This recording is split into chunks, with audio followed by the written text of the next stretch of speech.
Hello students, बायोटेक्नॉलॉजीच्या part 12 मध्ये आपल्या सगळ्यांचं स्वागत आहे.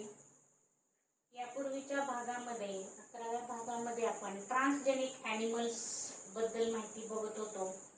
त्यामध्ये आपण applications of transgenic animals and second transgenic mice and cancer research याबद्दल माहिती बघितलेली आहे. आज आपण ट्रान्सजेनिक फार्म ॲनिमल्स पहिल्यांदा बघणार आहोत. तर त्यामध्ये ट्रान्सजेनिक फार्म ॲनिमल्स जे आहे त्यामध्ये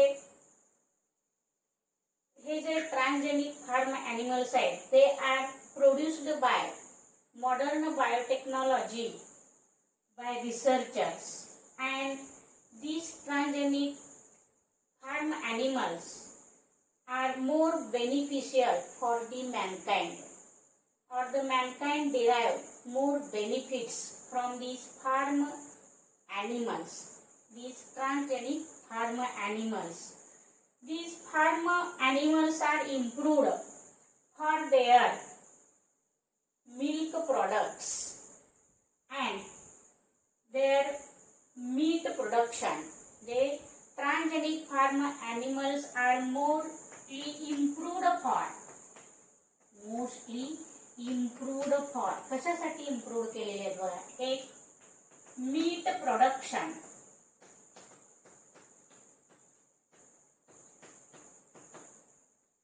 दोन yield of milk,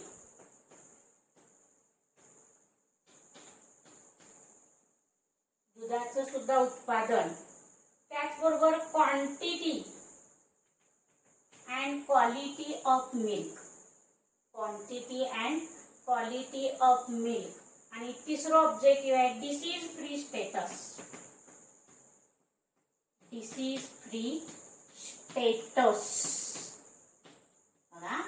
transgenic farm animals are mostly improved for meat production, yield, quality and quantity of milk आणि तिसरं डिसीज फ्री स्टेटस. ह्या तीन ऑब्जेक्टिव्ह साठी हे ट्रान्सजेनिक फार्म ॲनिमल्स हे इम्प्रूव्ह केलेले आहेत, सुधारणा केलेले आहे, त्यांच्यामध्ये सुधारित जाती निर्माण केलेल्या आहेत. कारण बिगिनिंग ऑफ सेंचुरी या शतकाच्या सुरुवातीला हे डेअरी काऊ म्हणजे एक डेअरी काऊ, हे डेअरी काऊ दुभती गाय, dairy cow gives about 2000 to 3000 liters milk per year. बघा, एका वर्षाकाठी एक दुभती गाय म्हणजे कधी सेंचुरीच्या सुरुवातीला या शतकाच्या सुरुवातीला एक dairy cow gives 2000 to 3000 liters milk per year. But nowadays, today, a Holstein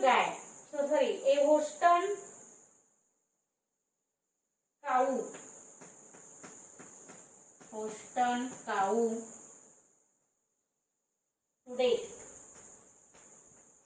a Holstein cow gives about 6000 liters average milk. म्हणजे साधारणपणे एका वर्षाला एक होस्टन गाय साधारणपणे ॲव्हरेज सरासरी 6000 लिटर दूध देते एका वर्षाला. आणि 8000 ते 8000 to 10000 litres milk per year. सरासरी 6000 लिटर्स आणि सर्वसाधारणपणे 8000 ते 10000 लिटर्स दूध किंवा मिल्क पर इयर एका वर्षाला ही होस्टन काऊ किती दूध देते. कारण ही होस्टन काऊ कशी आहे, इम्प्रूव्ड ट्रान्सजेनिक काऊ आहे. म्हणजे साधी गाय, दुभती गाय एका वर्षाला 2000 ते 3000 लिटर दूध देत होती सेंचुरीच्या सुरुवातीला, शतकाच्या सुरुवातीला. पण today Recently, the Holstein cow, which is a transgenic cow, gives about 8,000 to 10,000 liters milk per year. म्हणजे इतका फरक ह्या ट्रान्सजेनिक एनिमल्स मध्ये आपल्याला पाहायला मिळतो.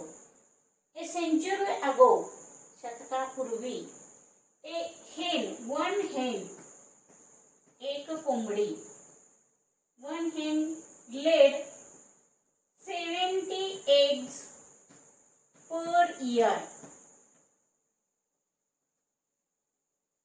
एका वर्षाला एक कोंबडी साधारणपणे 70 अंडी देत होती. पण टुडे ए न्यू रेस, सुधारित जात कोंबडीची, gives about 250 eggs per year. शतकाच्या सुरुवातीला किंवा शतकापूर्वी एक कोंबडी 70 अंडी प्रत्येक वर्षाला देत होती.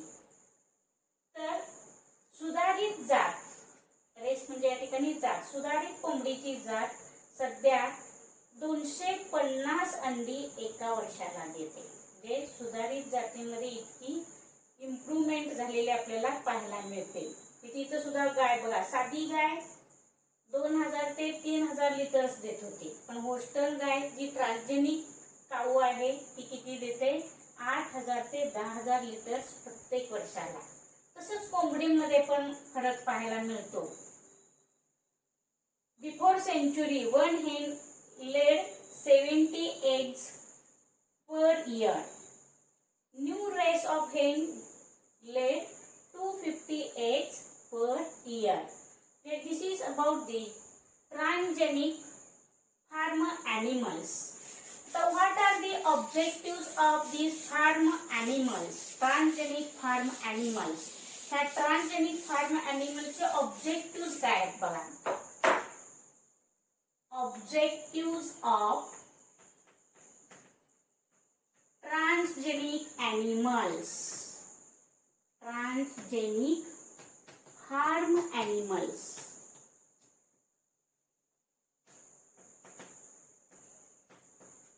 ऑब्जेक्टिव्ह, त्यातला पहिला ऑब्जेक्टिव्ह बघा. एक आहे efficiency of meat production. Efficiency of meat production.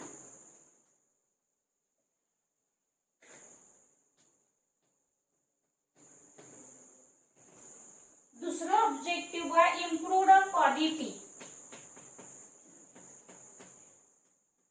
Improved quality and quantity of meat. तिसरं ऑब्जेक्टिव्ह बघा, मिल्क क्वालिटी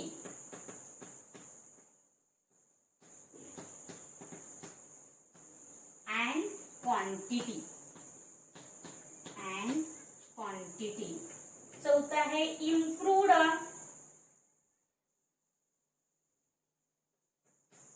एग प्रोडक्शन. चौथा ऑब्जेक्टिव्ह आहे egg production.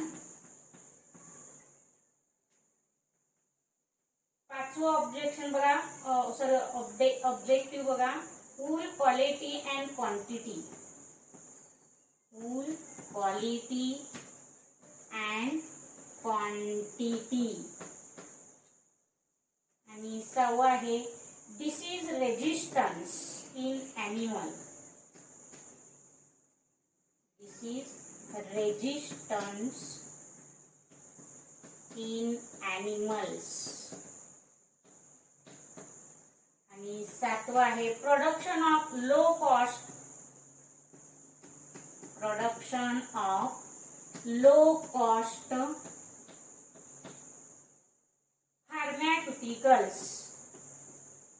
pharmaceuticals. And biologicals. बघा, आपण ट्रान्सजेनिक फार्म ॲनिमल्स बघतोय. त्याचे ऑब्जेक्टिव्ह बघा. Objective of transgenic farm animals. Efficiency of meat production, मांस. दुसरं, improved quality and quantity of meat, सुधारित क्वालिटी आणि quantity. Milk quality and quantity, egg production, wool quality and quantity. सहावं, disease resistance in animals. आणि सातवं, production of low cost pharmaceuticals and biologicals. So these are the objectives of transgenic farm animals. So next animal is transgenic cattle for food production. दुसरा मुद्दा आपण बघूया.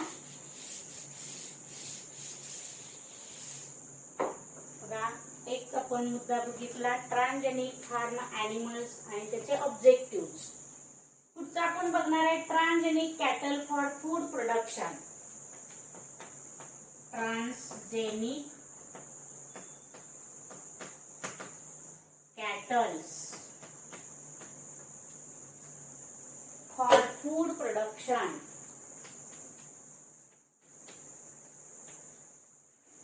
और food production. यामध्ये जर आपण बघितलं transgenic food production, it is the second application of the transgenic animals in which the application of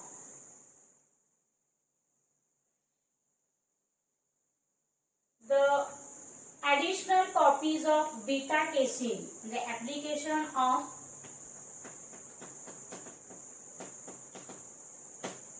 additional copies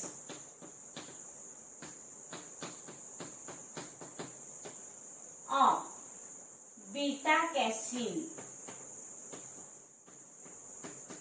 और कप्पा casein.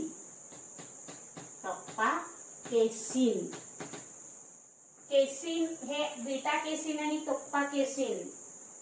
It is protein which is present in milk. Casein हे protein आहे की जे दुधामध्ये असतं. तर याच्यासाठी असणारी जीन म्हणजे बीटा केसिन आणि कप्पा केसिन साठी असणारे जीन, त्याच्या ॲडिशनल कॉपी जे आहे त्या जर इंट्रोड्यूस केल्या आपल्या डेअरी काऊ मध्ये, त्याला तर त्या डेअरी काऊ मध्ये जर आपण त्याला बोविन बीटा असं म्हटलं तर बोवाईन बीटा, जे गायींच्या संदर्भात, बोवाईन म्हणजे गायीच्या संदर्भात शब्द वापरला जातो. तर बोवाईन बीटा केसिन आणि कप्पा केसिन एक्सप्रेस करणारे जे जीन आहे, तर ते जीन जर काऊ मध्ये आपण इंट्रोड्यूस केले तर क्वालिटी आणि क्वांटिटी जे आहे ह्या प्रोटीन प्रॉडक्टची ती क्वांटिटी इन्क्रीज झालेली दिसते. हे जर जीन इंट्रोड्यूस केले काऊ मध्ये, कुठले बोवाईन बीटा केसिन और कप्पा casein, then there is increased production of beta casein is about 8 to 20% in milk. हे बीटा केसिन जे आहे त्याचं प्रमाण साधारणपणे 8 ते 20% काऊ मध्ये काऊच्या मिल्क मध्ये वाढलेलं दिसतं किंवा गाईच्या दुधामध्ये वाढलेलं दिसतं. तर कप्पा केसिन हे साधारणपणे टूफोल्ड, पुस्तकात शब्द वापरलेला आहे टूफोल्ड म्हणजे दुप्पट, पूर्वी असलेल्या कप्पा केसिन पेक्षा दुप्पट कप्पा केसिन हे मिल्क मध्ये वाढलेलं दिसतं. म्हणजे there is increase in quantity of this beta casein and kappa casein in the milk of cow due to application of these genes. So this is about the transgenic cattle for food production. Then the third point is transgenic cattle for human therapeutic product. जहाँ आपण मुद्दा बघितला था transgenic cattle, तर इथं तुम्ही लक्षात कसं ठेवायचं आहे, ट्रान्सजेनिक कॅटल म्हटलं फॉर फूड प्रोडक्शन म्हटलं की हे दोन जीन्स लक्षात ठेवा, बोवाईन बीटा केसिन आणि कप्पा casein. The gene of this beta casein and kappa casein introduced in the cow do for increase the protein product in the milk of the cow. आणि दुसरं आपण बघणार आहे ते transgenic cattle for human therapeutic production. Human therapeutic production. तर human therapeutic production म्हणजे त्या cattles मध्ये जे प्रोटीन्स तयार होतात, ते प्रोटीन्स जे ह्युमन मधले डिसीजेस आहे ते डिसीजेस बरे करण्यासाठी, थेरॉप्युटिक म्हणजे रोग निवारक शक्ती निर्माण करण्यासाठी काही कॅटल्स हे तयार केलेले आहेत. ते ट्रान्सजेनिक कॅटल्स आहेत. तर ह्या ट्रान्सजेनिक कॅटल्स मध्ये जर आपण बघितलं, many therapeutic proteins are produced and this therapeutic produced are proteins. हे सगळे काय आहेत? प्रोटीन प्रोडक्ट्स आहेत. And this proteins expressed in milk of this cattle. Proteins expressed in milk of this cattle म्हणजे ट्रान्सजेनिक कॅटल्स. प्रोटीन्स expressed in milk of transgenic cattle. Milk of transgenic cattle are त्यातलं कुठलं आहे बघा. एक लॅक्टोफेरिन, प्रोटीनचं नाव आहे दुधामध्ये असणारं लॅक्टोफेरिन. दुसरं ह्युमन लॅक्ट अल्ब्युमिन, ह्युमन अल्फा त्याला म्हणतात, अल्फा लॅक्ट अल्ब्युमिन.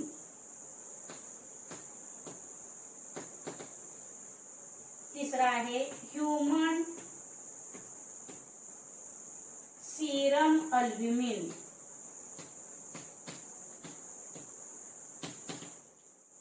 आणि चौथं आहे ह्युमन बाईल सॉल्ट,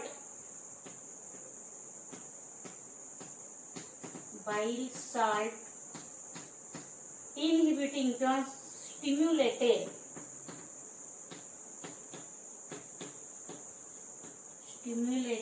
लायपेज. बघा आपण बघतोय हे transgenic cattle for human therapeutic production. तर ट्रान्सजेनिक कॅटल्स मध्ये these proteins are expressed in milk which are human therapeutic proteins आहेत. त्यामध्ये पहिला आहे lactoferrin, human alpha lactalbumin, human serum albumin, human bile salt stimulated lipase. These are the proteins expressed in milk. In dairy cow, आपण dairy काऊ जर बघितली, in dairy cow the mammary glands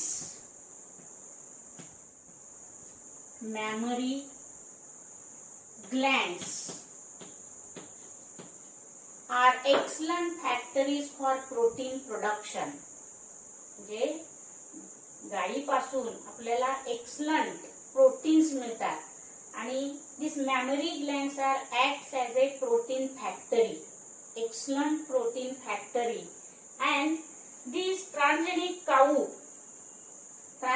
काऊ जी असते, एका ट्रान्सजेनिक काऊ पासून one transgenic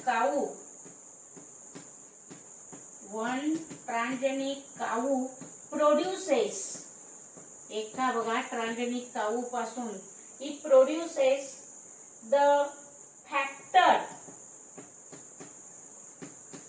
9th which is plasma thromboplastin.